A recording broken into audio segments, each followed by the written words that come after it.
que é justamente o painel Liberdade sob a Lei, o papel do Estado de Direito no desenvolvimento do Brasil. Para isso, eu convido ao palco Henrique Dacier, associado 2 do Instituto e sócio da CDG, Sociedade de Advogados.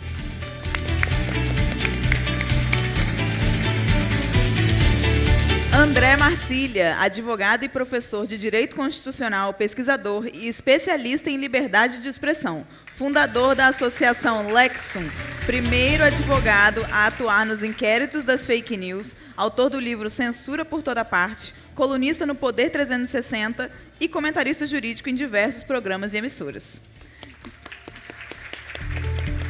Gilson Marques, ele é deputado pelo Partido Novo em Santa Catarina, empreendedor e advogado.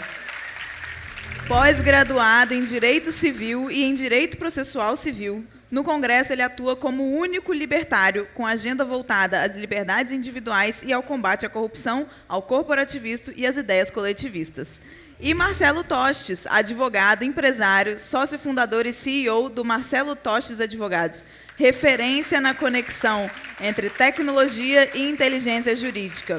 Conselheiro federal da OAB de Minas Gerais e empreendedor de Lotex, dedica sua trajetória a impulsionar a transformação digital no meio do jurídico e a aproximar definitivamente os mundos jurídico e empresarial.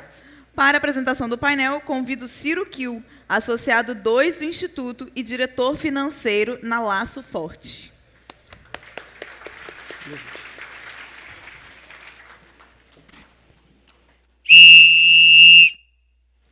O que é o Estado de Direito? É como no futebol. Todos em campo devem seguir as mesmas regras. Mas no Brasil, o árbitro escolhe o lado e joga contra quem lhe convém. Vivemos um Estado de Direito ou apenas a sua caricatura? John Locke, no século XVII, afirmou que o contrato social deveria proteger vida, liberdade e propriedade. Mas vejamos o Brasil de hoje. Vida. Em 2023, mais de 40 mil homicídios, taxa de zona de guerra. Liberdade? Desde 88, criamos mais de 4 milhões de leis e normas, um emaranhado que sufoca cidadãos e empreendedores. Compare com a Nova Zelândia, um dos líderes do Índice de Liberdade Econômica, que no mesmo período criou apenas 3.500 atos legislativos, simples e diretos. Ou com Singapura com menos de 1.000, favorecendo inovação e agilidade. Propriedade, o MST invade terras privadas, com apoio tácito ou explícito do Estado, que legitima a expoliação em nome de causas ideológicas, traindo a essência da lei que Frederic Bastiat nos alertava 2 séculos atrás. Onde está o contrato social que John Locke defendia? A segurança jurídica, pilar do Estado de Direito, também encontra-se ameaçada. Em 2024, o Supremo Tribunal, através de um de seus ministros, conduziu superinvestigações contra adversários políticos, contrastando com os Estados Unidos, onde sua Suprema Corte, no caso Trump, rejeitou unanimemente toda forma de obstrução política. Um lembrete de que o judiciário deve servir à lei, não a agendas momentâneas. Em 2025, no caso IOF, novamente o judiciário agiu em defesa dos interesses do Executivo, barrando decretos e mesmo o voto do Congresso, diferente do Canadá, onde sua Suprema Corte priorizou a interpretação estrita da lei tributária, sem ativismos ou inclinações ao governo de situação. John Adams, ao escrever a Constituição de Massachusetts em 1780, afirmou que um governo deve ser de leis e não de homens. Infelizmente, não é isso que vem acontecendo por aqui. O Brasil de 2025 flerta com a censura travestida de regulação, enquanto direitos naturais são trocados por privilégios ilegítimos. Até quando vamos suportar um Estado que confisca nossas liberdades? O contrato social de John Locke está em ruínas e cabe a nós, cidadãos, restaurá-lo, antes que o árbitro venha vencer o jogo.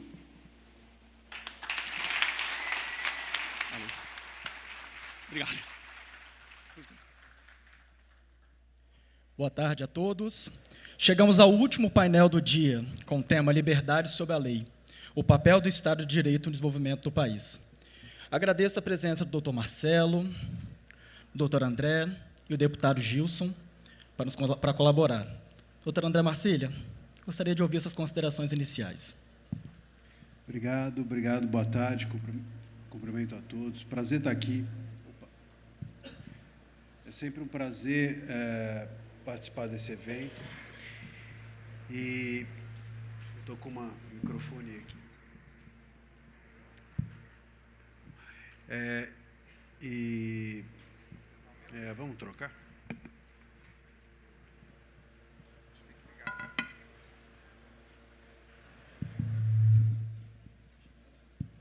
Oba, muito bem. Acho que sempre pode ficar pior. Sempre pode ficar pior, exatamente. Aliás, eu acho que a gente devia, inclusive, processar o Tiririca por desinformação, quando ele disse que pior que tá não fica, né? Ele deveria ser perseguido pelo Messias por desordem informacional. Mas além dessas bobagens iniciais, eu queria começar com vocês uma reflexão no seguinte sentido. Nós sempre olhamos para o Estado como, olha, não podemos perder, há um risco para o Estado democrático de direito. Eu queria provocá-los a refletir se nós já não passamos desse estágio. A minha provocação é no sentido de que a bolsa já foi levada. Nós não estamos mais negociando com quem nos leva a bolsa. A bolsa Estado, ela já foi furtada. Ela já não está mais na nossa mão. Aquilo a que a gente chama hoje de Estado democrático de direito é uma espécie de holograma afetivo que nós guardamos na memória do que era a bolsa, mas não é a bolsa real. Nós não temos mais a bolsa na mão. Eu desafio, inclusive, a cada um de vocês a mostrarem na prática, no concreto, onde que está essa bolsa, né? Nós não conseguimos tocá-la mais, nós não conseguimos mais mostrá-la ao outro. E isso cria eu fico muito receoso de que nós passemos a nos tornar insensíveis a isso, né? Completamente insensíveis ao fato do que seria a bolsa, ou do que era a bolsa, ou do que era o Estado. As nossas liberdades foram completamente surrupiadas pelo Estado e, sobretudo, pelo Supremo Tribunal Federal, na pessoa, especificamente, do ministro Alexandre de Moraes, porque a gente precisa dizer o seguinte: no STF funciona assim, o Gilmar é a cabeça, o Moraes é a caneta. E com isso, com esse combo associado ao puxadinho que eles fizeram com o governo federal desde o governo Lula, mas isso foi sendo construído aos poucos. Mas o STF, em específico, desde 2019, com o advento do inquérito das fake news, do qual eu fiz parte, eu fui o primeiro advogado desses inquéritos, com o caso Cruzoé, o caso famoso da capa O Amigo do Amigo de Meu Pai. E eu digo que o inquérito do fim do mundo, você estava me perguntando, será que um dia vai acabar? Eu acho que esse nome, até inquérito do fim do mundo, é um mau nome, porque, sem dúvida, o mundo acabará antes do inquérito. Então, não faz muito sentido chamar dessa maneira. Mas, desde esse momento, desde 2019, o STF comanda o país e vai agregando outros puxadinhos. Então vem o governo federal lulista, depois vem a própria PGR com o Gonê. Agora eles quiseram, por exemplo, no caso do Eduardo Bolsonaro, tornar até a própria Defensoria Pública da União um puxadinho, dizendo, não, vocês vão sim. Ele fala, não, ele tem direito a ter o advogado próprio. Não, você, Defensoria Pública, que vai tomar conta desse caso. Que é o caso sobre a suposta coação no curso do processo, etc. Então, quer dizer, o Estado não apenas tomou as nossas liberdades a partir de 2019, né? É que está dando microfonia quando eu me aproximo muito. O Estado não apenas tomou as nossas liberdades a partir de 2019, mas o Estado, ele também passou a tomar, o STF passou a tomar as demais instituições que circulam e que orbitam em torno dele a partir de 2019, cada vez mais. Então, hoje, quando a gente olha e fala assim, a gente não pode perder o Estado, mas qual o Estado? o Estado já está perdido. E aí a minha questão é que o trabalho hoje não é mais fazer com que o Estado não se perca. É nós entendermos a necessidade, e essa me parece uma necessidade muito sutil, a necessidade não apenas de recuperar o Estado, e nesse sentido eu acho que a política faz um trabalho essencial e precisa fazer, e aí a gente tem que olhar para o ano que vem com muito cuidado, sobretudo ao eleger senadores e um novo executivo, etc., etc. É muito sensível essa parte, mas tem uma questão que é maior, entendo eu, até do que recuperar o Estado formalmente, é recuperar a sensibilidade para o que era a Bolsa, quando ela estava nas nossas mãos. Né? Eu olho, por exemplo, para os jovens, e eu percebo que, muitas vezes, eles já nem sabem do que a gente está falando aqui, quando a gente fala em liberdades. Eu sempre cito esse exemplo, porque me tocou profundamente. No ano passado, entrei numa sala de aula, numa aula de pós-graduação em Direito sobre censura. Então, assim, era uma aula de pós-graduação em Direito sobre censura. A pessoa não entrou ali perdida. A primeira fala de uma aluna para mim foi: professor, mas censura de vez em quando não é bom? Então, quer dizer, a gente está... Veja, é sério isso, é muito sério. Nós estamos diante de da construção de uma insensibilidade dos mais jovens em relação ao que são as liberdades. Eu me lembro também, uma vez, de uma fala de um jovem também, um jovem que vinha da China, e ele dizia, numa entrevista, algo que me marcou. Ele falava assim: eu não sinto falta de liberdade. Aí o sagaz entrevistador perguntou: mas você viveu liberdade? Ele falou: não. Então, assim, é claro, não vai sentir falta porque não sabe o que é. Né? Então, a gente não sente falta. Eu não sinto falta de uma casa nas Bahamas, eu nunca tive. Né? É fácil a gente não sentir falta.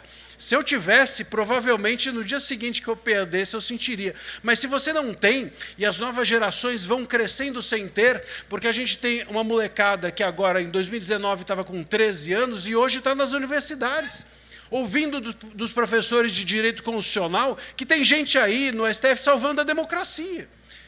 Então, assim, esse é o ponto. Essas pessoas vão se tornando insensíveis. E o nosso trabalho não é só reconstruir o Estado formalmente, pela política, mas também pela formação e pela cultura, ressensibilizar os jovens a respeito do que é verdadeiramente o Estado democrático de direito. Não o holograma de um Estado, não um holograma da Bolsa que nos furtaram, mas a Bolsa é efetivamente o toque dela, o que tem dentro,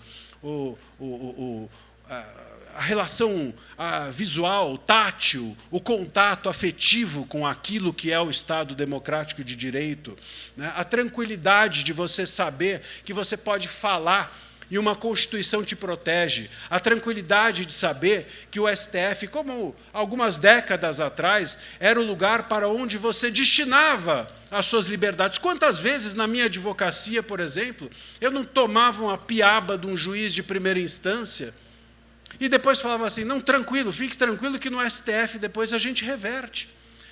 Hoje em dia, eu torço para o caso não ir para o STF, porque no STF nada é revertido, nada é reversível. Né? Não há, inclusive, recuo. Eu tenho dito que o ministro Moraes, um dia, se ele entrar numa rua sem saída com o carro dele, ele atravessa a parede, só para não precisar dar marcha ré.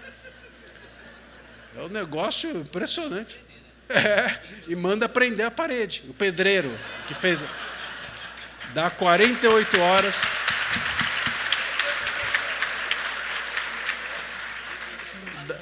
Dá 48 horas para o pedreiro se manifestar a respeito do porquê que aquela parede foi posta na frente dele. Então, assim, se nós não nos ressensibilizarmos e, sobretudo, nos preocuparmos com as novas gerações em relação a isso, o problema é que nós, não é que não teremos ou teremos um Estado democrático de direito, nós sequer poderemos fazer essa questão, porque essa questão não fará mais sentido. Eu me lembro que, quando a internet começou, havia uma pesquisa que fizeram, que era assim, com as gerações que iam passando. A primeira geração, a pergunta era, quantas horas por dia você usa o celular?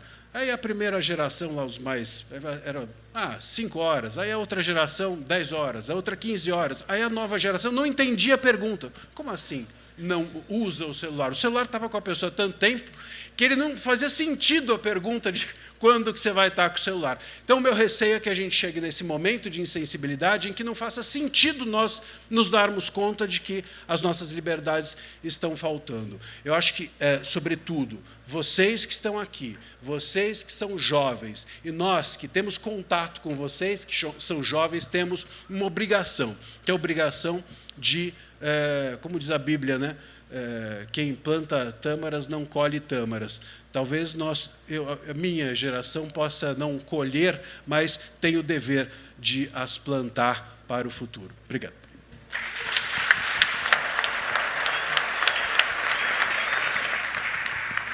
Deputado Gilson, passa a palavra para suas considerações iniciais também, por gentileza. Eu vou falar de pé porque é melhor para ficar nervoso. Já que o André inaugurou as falas antidemocráticas. Obrigado pelo convite. Eu confesso que quando eu recebi o convite, eu achei que era uma provocação, uma piada, porque pedir para um libertário explicar qual é o papel do Estado no desenvolvimento do Brasil é sacanagem. Resposta rápida, nenhum, atrasa o Brasil. Mas eu fui procurar, então, qual é o conceito de desenvolvimento. Na verdade, o conceito no Brasil ele pode ser interpretado por qualquer pessoa, especialmente os ministros do Supremo Tribunal Federal. Aliás, que eles interpretaram a palavra quaisquer, lá do artigo 53, que não significa quaisquer. Quaisquer opiniões, palavras e votos dos parlamentares não é quaisquer. Mas, para quem assistiu o filme Avatar, que revolucionou o cinema 3D, vocês vão se lembrar de que existiam duas comunidades. Uma comunidade desenvolvida e uma comunidade dos indígenas, que viviam meio à floresta, que se conectavam com a natureza, se conectavam através de um estilo de rabo nos animais. Eles eram, então, animais envolvidos, conectados com outros animais, com a natureza, enfim. E a sociedade desenvolvida tinha tecnologia. Então, desenvolvimento nem sempre é algo positivo. Aliás, o prefixo des é ausência de, ou seja, ausência de envolvimento. E, pensando que desenvolvimento nem sempre é uma coisa boa, então, de fato, o Estado contribui bastante. É engraçado porque algo que justificaria o Estado para muitos é porque precisamos de saúde, segurança e educação. E é engraçado porque Thomas Sowell, uma das mentes mais brilhantes do mundo, ele diz que como é que pode as pessoas não terem recursos para terem saúde, segurança e educação, mas têm recursos para saúde, segurança e educação e todo o recurso necessário para manter a estrutura estatal. Mas alerto vocês de que isso é uma grande mentira. O Estado tem 450 estatais. Para vocês terem ideia, a Dinamarca e Japão têm menos de 10. Ou seja, quem abraça muito, aperta pouco. O foco não é saúde, segurança e educação. Prova disso, e mesmo que nós esquecermos essas estatais, é só ver que, na educação, nossos índices do PISA são vergonhosos. A criança, o jovem, sai do segundo grau sem saber matemática básica, sem interpretar texto. Na saúde, o nosso Estado cobra 35%, 37% de medicamento de imposto. Tem hospital com maca no cavalete, faltando ar-condicionado na fila de espera de emergência. O Estado cobra imposto sobre importação de prótese de gente amputada e faz as pessoas crerem de que assegura a saúde. Ah, mas então pelo menos dá segurança. Como assim? Do orçamento, menos de 4% vai para a segurança. 4%. Será mesmo que isso é o suficiente? Tem policial, organizações que falta gasolina, colete vencido, tem 350 mil mandados de prisão em aberto. O judiciário está muito mais preocupado do que eu posto nos tweets do que prender essa turma.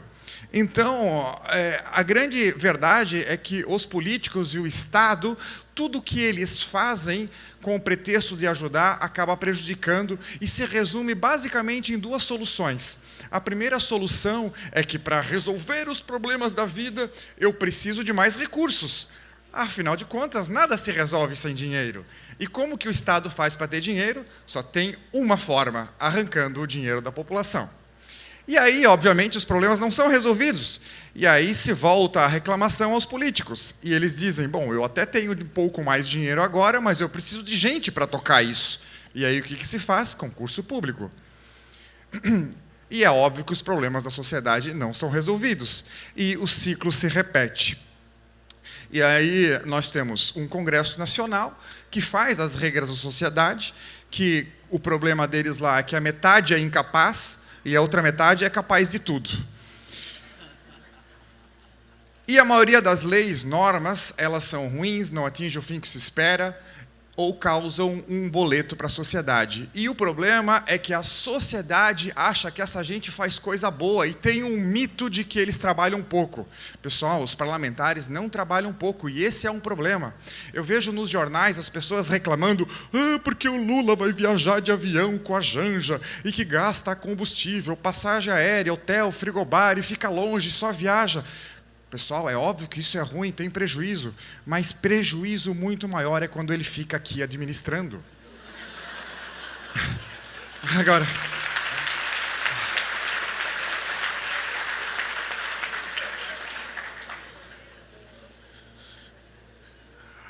porque os parlamentares não trabalham, o Estado tem que ser eficiente, o Congresso tem que fazer mais coisa. Você exigir que o Congresso seja eficiente é a mesmíssima coisa de você dizer para um estuprador ser eficiente. Pense aqui no estado de vocês, alguém levanta a mão e me diga, nos últimos 5 anos, qual foi a lei da Assembleia Legislativa do Estado, nos últimos 5 anos, que alterou positivamente a vida de vocês. Que vocês disseram, puxa, essa lei aqui valeu a pena eu pagar essa DARF. Cri. A maioria dos órgãos públicos, o custo da manutenção não justifica a sua existência. Qual o incentivo da Secretaria de Combate à Seca do Nordeste de acabar com a seca do Nordeste, sendo que se a seca do Nordeste acabar, não precisa mais da Secretaria?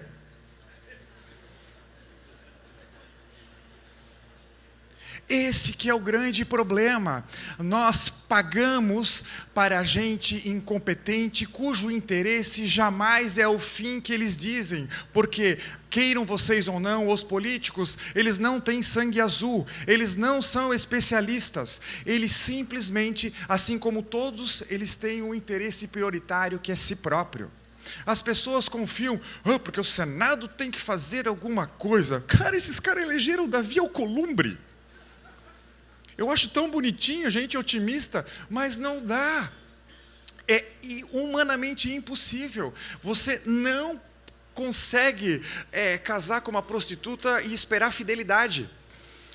Esses acordos com gente espúria, com histórico ruim, que não fala a verdade, a todo tempo fica chamando o sovaco de axilas, precisa ser expurgada.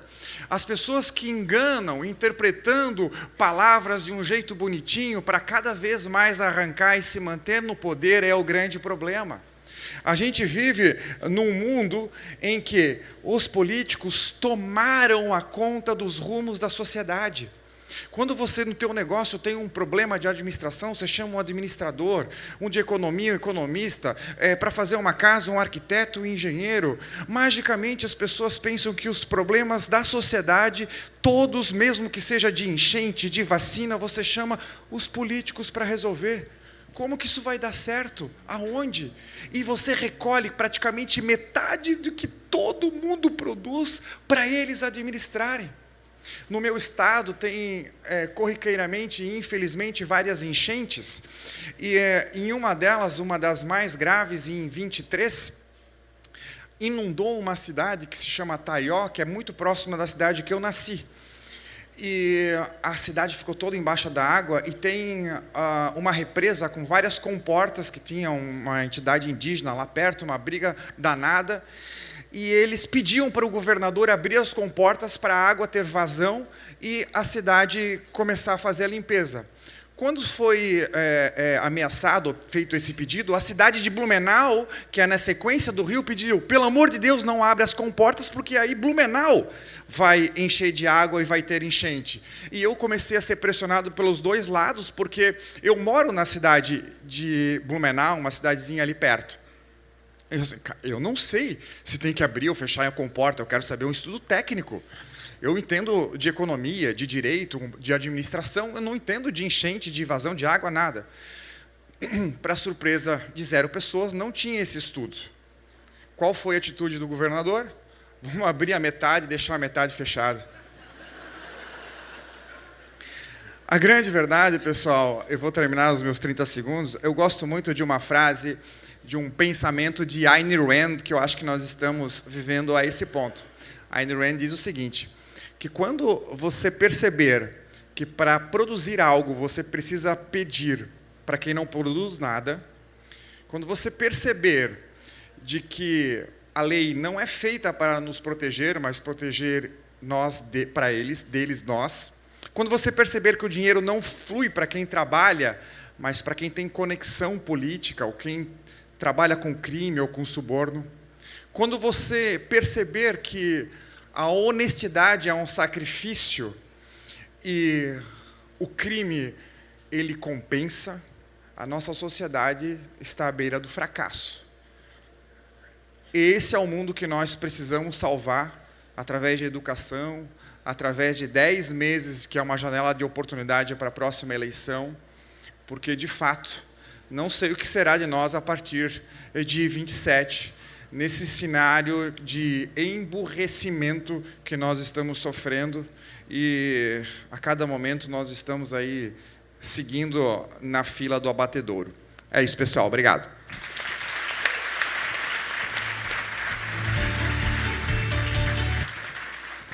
Começamos bem.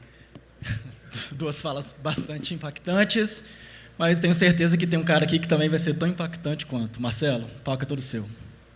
Boa noite a todos. Boa tarde, né? Ou boa noite. Boa noite. Pessoal, eu quando fui convidado para o evento, eu falei o seguinte, eu preciso de levar alguma coisa impactante. E realmente eu pensei em trazer um terço para distribuir para todo mundo. Porque eu acho que nós estamos precisando de rezar. Mas eu falei o seguinte, tem gente que não é católico, né, não vai gostar do terço, então, gente, eu trouxe uma bandeira do Brasil, que eu vou distribuir para todo mundo que está aqui no palco.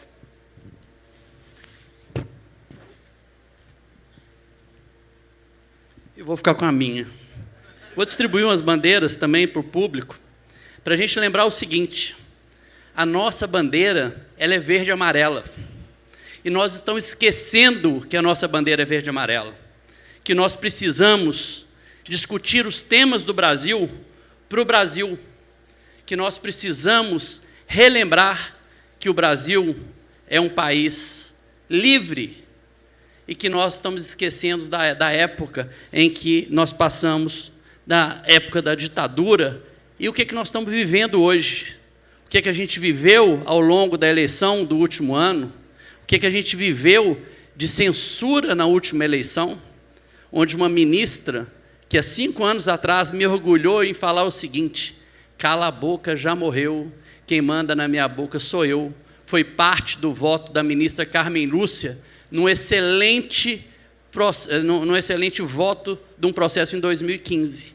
E, para minha grande tristeza, ano passado, aliás, na última eleição, na véspera da eleição, a ministra Carmen Lúcia diz o seguinte, censura por 1 mês não tem problema. A gente precisa de ter a censura para que a gente possa ter uma eleição livre. Que eleição livre é essa que nós estamos vivendo? Que país é esse onde a gente não tem mais os poderes, né, judiciário, executivo e legislativo independentes? Em qualquer democracia, a gente tem os poderes tensionados. E essa tensão entre os poderes ela é muito interessante. E por que ela é interessante? Porque a gente tem ali os pesos e contrapesos, onde um poder acaba restringindo ou acaba tomando conta, entre aspas, do outro. E agora não, a gente tem uma submissão institucional entre os poderes, onde o judiciário é submisso ao executivo e faz aquilo que o presidente quer? Será que é simplesmente porque o presidente nomeia os ministros, que os ministros não estão sendo bem escolhidos? Ou porque o ministro senta ali não mais para julgar as leis, e sim para representar aquele que os indicou? Para se fazer uma comparação, o último ano de Sepúlveda Pertence como ministro do Supremo Tribunal Federal, ele deu 12 entrevistas a grandes entidades jornalísticas. Oscar Dias Correia deu 10. Alexandre de Moraes já saiu em 40 mil páginas de jornais este ano de 2025. O nosso judiciário deixou de ser um judiciário que sempre foi honrado, ou que sempre foi elogiado por grandes decisões jurídicas, e passou a ser um judiciário midiático, em que o mais importante não é a qualidade mais das suas decisões, não é mais a decisão jurídica perfeita, e sim a mídia. Não é à toa que Alexandre de Moraes estava no Rio de Janeiro essa semana. É papel do ministro do Supremo sair do Supremo Tribunal Federal e ir para o Estado fiscalizar? Nós temos um ministro do Supremo Tribunal Federal ou nós temos um fiscal de governo? Esse papel é do governador do Rio de Janeiro. E mesmo num tema onde nós não deveríamos sequer trazer a política, que é a segurança, hoje estamos divergindo. De um lado, quem apoia os traficantes, os bandidos que andam com metralhadoras na rua, independente de ser na favela ou não. Em qualquer lugar do mundo, um bandido com uma metralhadora não passaria mais de 20 segundos sem ser morto pela polícia. E atualmente o que nós estamos vivendo no nosso país? O traficante tem o direito de estar vivo, o traficante pode ou não ser julgado como um terrorista, ou não? E o direito de ir e vir? E a liberdade e a democracia que nós tanto queremos falar? A liberdade de quem quer ir para casa e não pode ir para casa, que tem horário para chegar em casa porque ali não tem mais o Estado. Nós vamos continuar falando de liberdade, de uma liberdade que ninguém mais conhece? Principalmente os jovens. O que era a falta de liberdade na época da ditadura? Eu não passei por esse período, mas na época da ditadura, os militares fechavam o quê? Jornais que atingiam 60, 70 mil pessoas. Hoje, simplesmente, nós temos o Supremo Tribunal Federal acabando com a liberdade de qualquer daqueles que não agrada mais ao governo ou ao próprio Supremo Tribunal Federal. Quando ele tira a liberdade de expressão de um influencer ou de um grande comunicador nas redes sociais, ele afasta o conhecimento de 7, 10 milhões de pessoas. E isto é o Estado democrático de direito? Ou, como diz o meu amigo André, é simplesmente uma holografia que nós vamos ficar lembrando dela como uma foto do passado? Será que, na época da ditadura, a gente tinha esse poder que hoje o Estado democrático de direito fornece leis e a Constituição para basear essa restrição de direito? Ou nós vamos continuar nos enganando o seguinte: nós estamos vivendo numa democracia plena, maravilhosa, porque todas as instituições funcionam. Funcionam a que custo? Será que o Executivo tem feito o seu papel, ou ele simplesmente está a abrigar política pela política? Porque se por um acaso a esquerda brigasse política por alguma coisa economicamente eficiente, ok, estamos indo, ainda que não seja para aquele lado que entendamos o mais correto, mas existe um plano de melhoria da economia. E o que a gente vê não é melhoria da economia, é simplesmente a briga política pela briga política e pela briga do poder. Então, nós não temos mais solução, Porque se nós temos um Supremo Tribunal Federal, que é onde a gente deve recorrer no caso de ilegalidades ou inconstitucionalidades, ele não mais julga a lei e não mais julga a Constituição, aliás, ele julga todos os atos por um princípio que ele quer, e não mais por aquilo que a lei estabelece como teto. Então, pessoal, o que nós temos é realmente que rezar, porque se a gente não pode mais confiar no nosso judiciário, se a gente tem um legislativo que também não toma providência, e o que eu falo que nós estamos vivendo hoje é uma monarquia do legislativo. E por que a monarquia do legislativo? Porque somente o presidente da Câmara e o presidente do Senado pautam aquilo que eles querem, ainda que você tenha maioria. Há pouco tempo atrás, Alcolumbre falou o seguinte: ainda que se tenha 80 votos, eu não vou pautar impeachment de ministro algum. Que democracia é essa? Onde a gente tem um rei, que é o presidente do Senado, e ele pauta só aquilo que ele quer? E aí, então, a gente pode falar o seguinte: precisamos de mudar essa regra. E para mudar essa regra, o regimento interno do Senado, o que é que a gente precisa? Que o presidente paute. Vai pautar quando? Nunca. Nunca. Então, nós estamos vivendo, né, um problema seríssimo entre o legislativo, que não tem coragem de combater o judiciário que é submisso ao executivo, e o executivo que indica os ministros do Supremo Tribunal Federal, por um mandato vitalício, que não tem prazo. Ou seja, vão ficar ali por 30 anos, 40 anos, né, ou 20 anos que seja. Então, da forma como a gente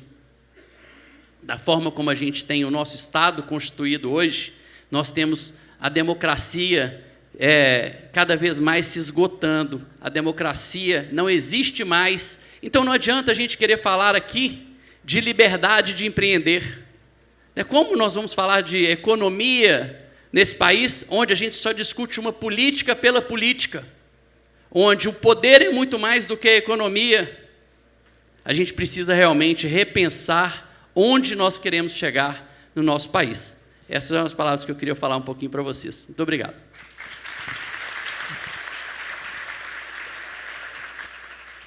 Obrigado, Marcelo. André, queria começar contigo. Eu costumo ouvir que você fala que a liberdade de expressão ela é o teste de estresse da democracia.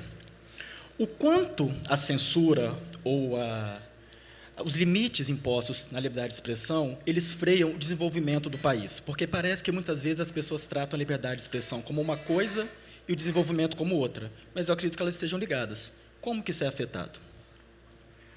Olha, eu vejo que a liberdade, quando a gente fala em liberdade de expressão, a gente tem que pensar que a liberdade de expressão está dentro de um guarda-chuva de outras tantas liberdades que são protegidas pela Constituição, né? Dentre as liberdades que estão protegidas pela Constituição, você tem a liberdade econômica e você tem a livre iniciativa. E não existe, absolutamente não existe nenhum país com liberdade econômica desenvolvida e sem liberdade de expressão, porque é pela fala. Claro que você negocia, você consegue negociar se não puder falar, né? Não tem como, por mais que coloquem a moça ali de Libras e tal, sem falar, mas você está se comunicando. A comunicação, de uma forma mais ampla, ela faz parte de toda e qualquer democracia, justamente por isso. Porque é pela liberdade de expressão. A liberdade de expressão não é só sintoma de como anda a democracia, ela é também engrenagem da democracia para o desenvolvimento econômico, né? Então, acho que a gente olha para a liberdade de expressão como se fosse só isso aqui é uma sofisticação da democracia, né? Então, falar é uma coisa, é quase como se fosse um fetiche intelectual, né? Eu me lembro uma vez, essa história me marcou também profundamente. Uma juíza virou para mim, minha mulher está ali, não aguenta mais eu contar essa história, ela sempre fala: lá vem aquela história, mas é que é realmente muito marcante, porque eu estava em defesa de um veículo de comunicação e a juíza virou e falou assim: doutor, qual o problema de tirar do ar, né? E eu respondi a ela: excelência, qual o problema de ficar no ar? E aí ficamos nessa. Porque a pergunta certa é essa. Qual o problema de ficar no ar? Se ela não souber responder a essa pergunta, se não houver uma necessidade excepcional de tirar do ar, tem que ficar é a regra. Tirar é a exceção. Mas nós vamos perdendo, como eu disse, essa sensibilidade toda.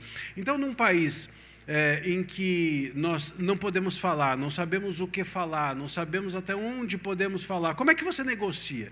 Como é que você se desenvolve? Né? Como é que você tem segurança para a construção do desenvolvimento do teu negócio? É impossível. Eu me lembro também, uma vez, um cliente, tinha uma empresa no Reino Unido, e ele veio para cá e queria fazer uma política de governança mundial. Então, ele queria saber como é que funcionava aqui no Brasil, para ver a adaptação. Enfim, fomos falando com ele, fizemos algumas reuniões. Resumo da ópera, ele desistiu do Brasil. O Brasil ficou fora da política de governança mundial, porque não tinha como. Né? Não tinha como. Outro dia também estava conversando com um amigo que trabalha muito com clientes japoneses, um advogado trabalha com clientes japoneses, e diz que é uma tensão danada, porque eles querem saber qual é o percentual de chances de eu ganhar esse caso. Eu não tenho como te responder isso. Bom, então não é possível. Como assim não tem um percentual? Mas não tem jurisprudência? Mas é que a jurisprudência, veja bem, depende com qual ministro vai cair. Eu falo, mas como assim? Né? Então, se eu tiver que te dar um número, é 50%. Né? 50% não vale.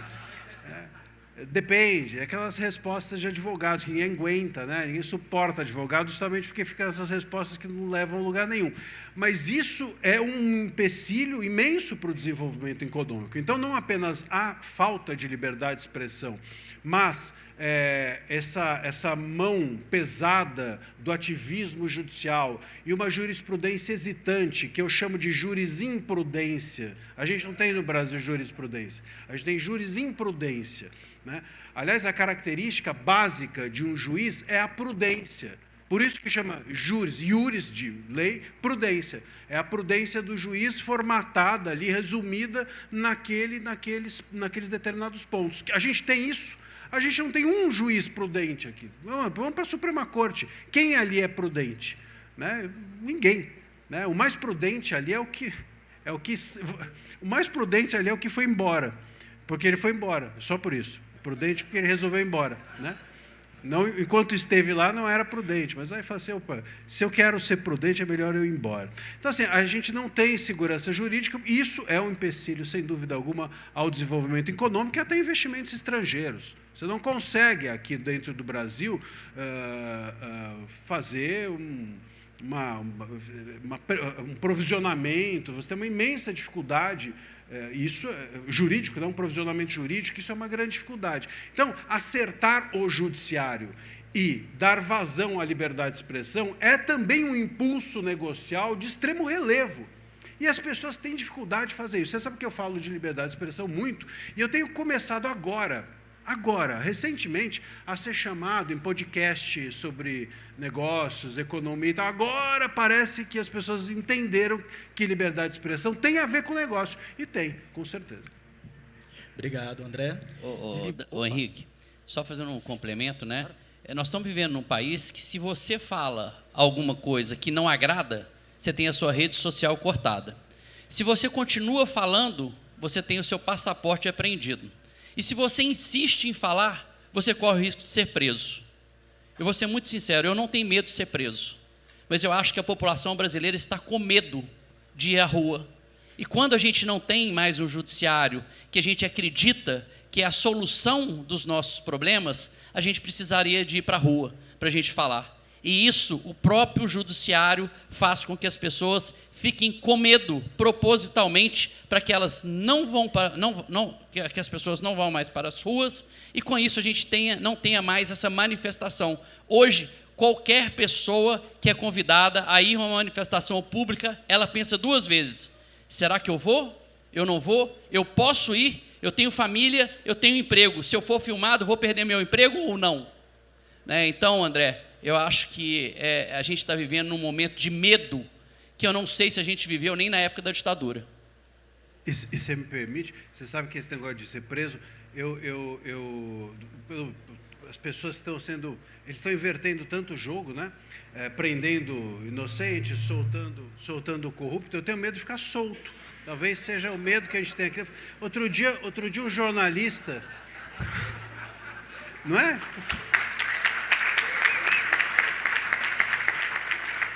Outro dia um jornalista de uma grande emissora virou para mim e falou assim: Marcília, em off, você nunca recebeu nenhum recado de nenhum ministro? Eu falei, não. Ele foi engraçado. Eu fui para casa pensando, né, depois que ele falou comigo, eu falei, o que eu estou fazendo de errado?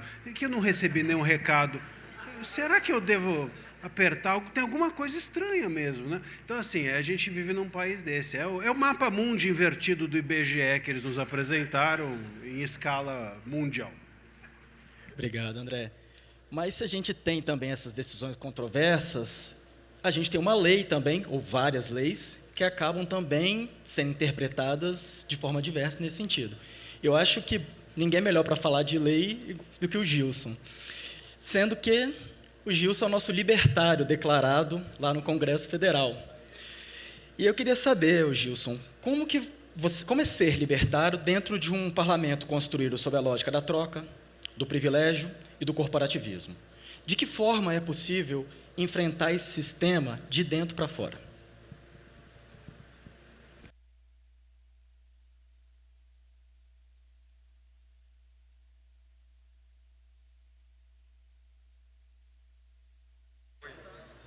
Já me censuraram.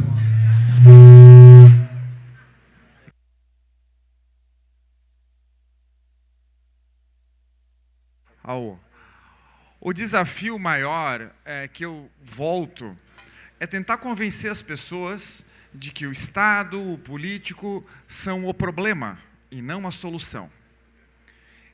Esse é o ponto fulcral. E é engraçado porque quando você encontra um político, ele sempre tem um coração bom, né, bem intencionado, ele diz, como eu posso te ajudar? Quando um político perguntar isso para você, você tem que dizer o seguinte, para a maioria deles, cara, não faça nada, fica quietinho. De preferência, não exista. Porque o que tem de burro motivado não está no script. Ah, Gilson, mas então você está falando mal da política. Como é que você é um político? Isso é incoerente. Eu, de fato, odeio a política, odeio ser político e achava que as pessoas iam jogar ovo em mim, falavam mal de mim, mas isso não aconteceu e falar mal não tem problema, porque eu era advogado, então não mudou muito. Mas a estratégia é essa, ter pessoas que tenham essa consciência, entram no sistema para reduzir os próprios recursos, reduzir as próprias atribuições e convencer elas de que esse poder é prejudicial e não o contrário. Mas como que se faz isso? Eu gosto do filme, eu já citei um, vou citar outro, Star Wars. Tinha lá a Estrela da Morte, que tinha um escudo protetor muito forte, tinha várias navezinhas tentando romper o escudo e destruir aquela Estrela da Morte, mas não conseguiam. Porque o escudo era muito forte, tinha a nave que atirava para fora, enfim. Até que uma navezinha daquela conseguiu atravessar o escudo, porque encontrou uma brecha, entrou na nave-mãe e começou a destruí-la de dentro para fora. Essa é a estratégia.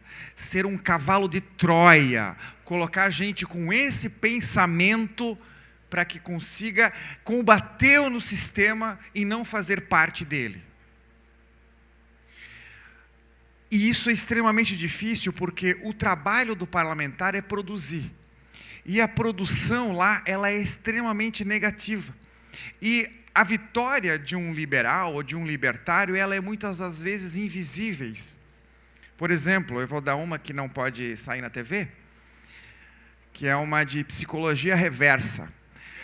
Certa vez tinha uma alteração da Constituição Federal, do artigo 170, que é o único mísero artigo da Constituição que diz que o Brasil vai respeitar o sistema capitalista de livre mercado.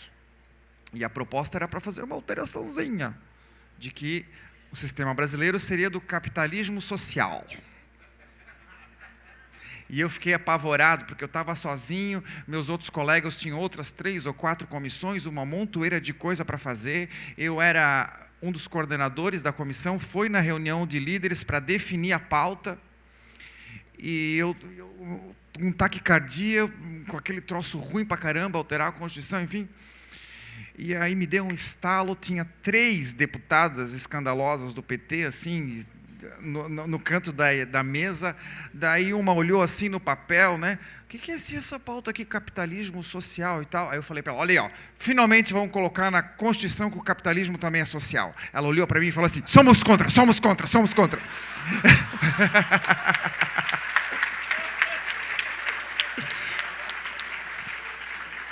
O que eu quero falar para vocês é uma correção de um mito. Existe um mito que diz, uma andorinha não faz verão.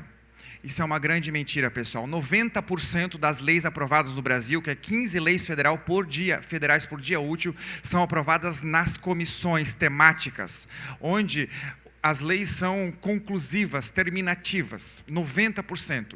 E às vezes tem 14, 15 deputados no painel, mas só tem 1, 2 ou 3 presentes. E aquela lei decidida por 1, 2 parlamentares vale ou não para o Brasil inteiro.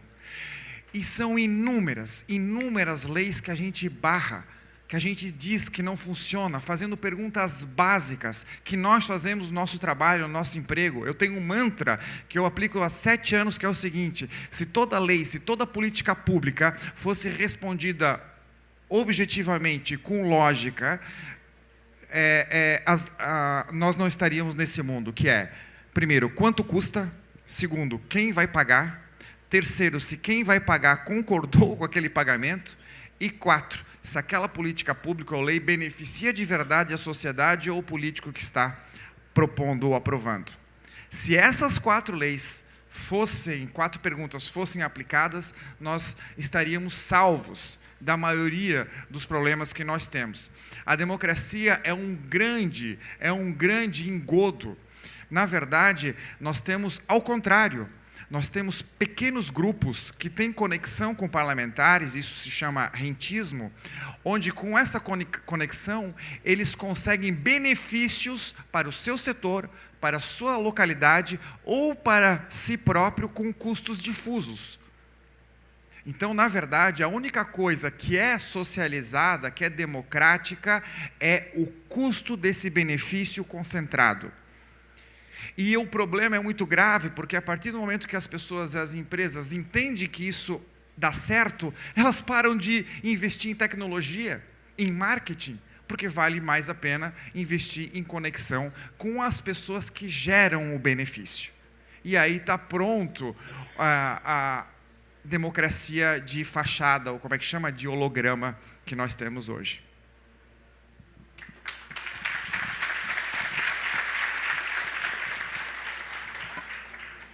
Quer comentar, Marcelo? Gil, você sabe quanto custa a justiça do trabalho para o Brasil hoje? É o seguinte, o Brasil ele tem o judiciário mais caro do mundo, aproximadamente 1,4 do PIB. Para vocês terem ideia, o segundo país que mais gasta do judiciário é a Venezuela, com 0,34. E isso é fantástico, porque as pessoas pensam que o Brasil se resolve sempre com dinheiro. E aí, vocês acham que botar mais dinheiro no judiciário vai funcionar? É que nem botar água em mangueira furada. Se botar mais dinheiro, piora a situação, e não o contrário.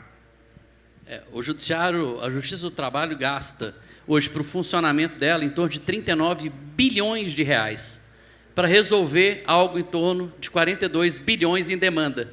Seria mais ou menos o seguinte, a pessoa entrou na Justiça do Trabalho, o governo fala o seguinte, quanto é que você quer? 1.000? Vou te dar 950. Você fica satisfeito? Acabou a ação, né? Ou seja, o papel do Estado em resolver custa mais caro do que aquilo que ele está se propondo a resolver. Na justiça comum é mais ou menos isso. Na justiça comum, o Estado é o maior devedor, o Estado é o maior cliente e ele tem o monopólio das decisões.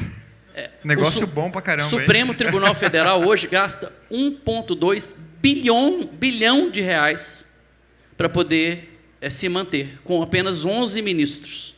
Isso é um absurdo. Diga quem você é que eu te digo o seu direito. O Alexandre de Moraes está segurando o microfone dele. Imagina a ação trabalhista que o Moraes tem contra o Estado por acúmulo de função depois que ele se aposentar. Fora isso.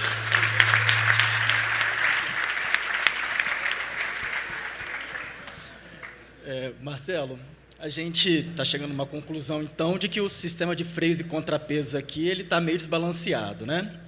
E aí nós tivemos aquela mega operação no Rio de Janeiro, contra o crime organizado.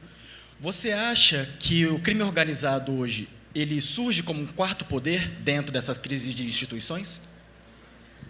Na verdade, essa pergunta da gente passar o dia inteiro aqui, né? Mas eu queria falar o seguinte, Gilson falou sobre uma andorinha não faz barulho, né? Apenas uma andorinha, né? E eu sou a única andorinha de direita na Ordem dos Advogados do Brasil, no Conselho Federal da Ordem dos Advogados do Brasil.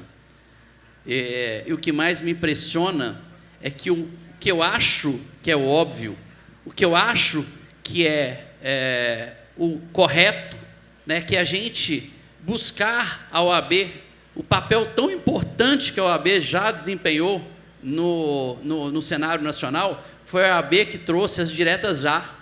Foi a OAB que trouxe também o impeachment da Dilma. E hoje a OAB permanece calada. Não diz absolutamente nada. Por quê? Porque o Supremo Tribunal Federal manda em tudo. Manda no Executivo, manda no Judiciário e manda na OAB. E eu não vou abaixar a cabeça.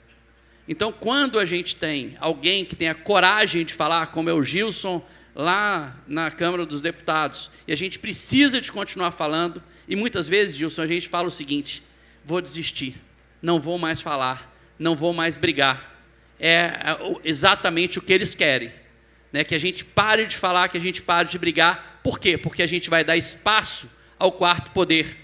Que quando o Estado democrático de direito para de funcionar, não é que a gente não vai ter mais quem mande, a gente sempre vai ter alguém que vai mandar. E no caso do Rio de Janeiro, que começou esse grande problema, quando Brizola lá atrás falou o seguinte: polícia não sobe mais o morro.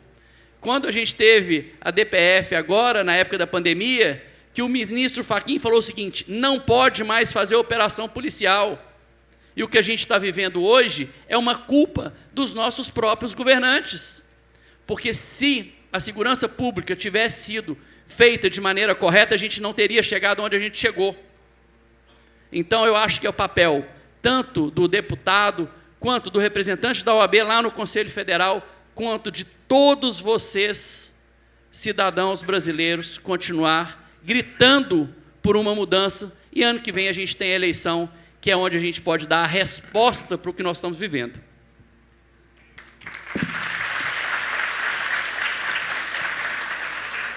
Estamos caminhando para o final do nosso painel e eu queria... Posso? Claro. Você sabe que a OAB, você está lá, é uma andorinha entre corvos, né? E você sabe que a OAB, há um tempinho atrás, eu e outras pessoas denunciamos que o Instagram da OAB estava... Você falou que está calado, é pior ainda, que o Instagram da OAB Federal estava seguindo uma página chamada Bolsonarismo Deveria Ser Crime. Eu briguei na OAB e fiz com que... parou de seguir. Eu levei esse assunto a plenário do Conselho Federal e deu uma briga danada. Pois é. Né? Então, você imagina, isso é normal. Então, uma instituição seguir uma página, independente de quem foi, lógico, se foi o presidente, se foi o diretor, quem é que foi. Mas é um absurdo uma instituição como a OAB seguir uma página dessa. Como também é um absurdo o ex-presidente da OAB, Felipe Santa Cruz, falar que o Bolsonaro deveria tomar um tiro nas costas. Né? Ou seja, a gente esquece do papel da instituição. A OAB é a representante não só dos advogados, mas da população inteira. O papel da OAB está descrito na Constituição Federal. A gente precisa continuar a lutar, a gente precisa continuar sendo ali... Né? Eu sou um contribuinte obrigatório e ela não me representa, só para deixar claro, tá? 4 advogados. Eu acho que hoje a OAB não representa absolutamente ninguém, né? Eu também pago, como diz o Barroso sobre o Lula, que votou pela prisão do Lula com dor no coração, ele disse na Folha, né? Eu todo mês pago com dor no coração a minha anuidade também. E eu acho, sinceramente, que a OAB hoje é parte do problema. Ela constituiu-se de tal maneira que ela virou parte do problema e não parte da solução. Porque ela se aliou não aos advogados, porque advogado no Brasil é combater o poder, você está contra o poder o tempo inteiro. Ela, infelizmente, ela se aliou à estrutura de poder e não aos advogados que combatem. Tanto que, enfim, hoje ela acaba dando muito mais acolhida, né, aqueles advogados que circulam ali nos gabinetes do STF, do que aos advogados que estão roçando a barriga ali no cartório da primeira instância e muitas vezes até voluntariamente defendendo inocentes pelo Brasil afora. Eu acho que esse grande problema começou quando a gente passou a TV Justiça, onde, né, os ministros pararam de se preocupar com a qualidade dos votos e passaram a ser artista de televisão. Quando ele passa a ser artista de televisão, ele é muito mais midiático, ele precisa de aparecer, a ponto de um ministro chegar e falar, perdeu o mané. Ao ponto do ministro falar o seguinte, eu vou dar a minha opinião sobre uma lei que está tramitando no Congresso. Ministro não tem que dar opinião. Ministro julga quando ele é incitado dentro de um processo. E hoje não mais. Hoje ele vai para a televisão e dá opinião sobre um processo que nem chegou ao judiciário ainda. Eu acho legal quando eles vão em time assistir jogo de futebol. Eu acho legal. E sabe onde eles vão assistir jogo? Eu fui a Brasília, no Jogo do Brasil, e estavam todos num camarote do camarote. Cada um com 8 seguranças, né, na porta, ou seja, era o camarote do camarote. Então, por um lado, eu também acho isso bom, porque eles também são presos deles mesmos. Eles não podem ir no restaurante mais, eles não podem sair mais. Só sai do camarote para mostrar o dedo no meio. Né? Agora, artista de televisão, pelo menos a gente pode mandar embora, né? Tem essa diferença. Quer falar mais uma coisa? Não, eu disse que a gente te censurou, na verdade, né? Então, gente, seria maravilhoso continuar ouvindo todos vocês aqui. Está acabando o nosso painel. E eu queria agradecer muito a presença do doutor André, deputado Gilson, doutor Marcelo, e agradecer a presença de todos vocês nesse evento de hoje.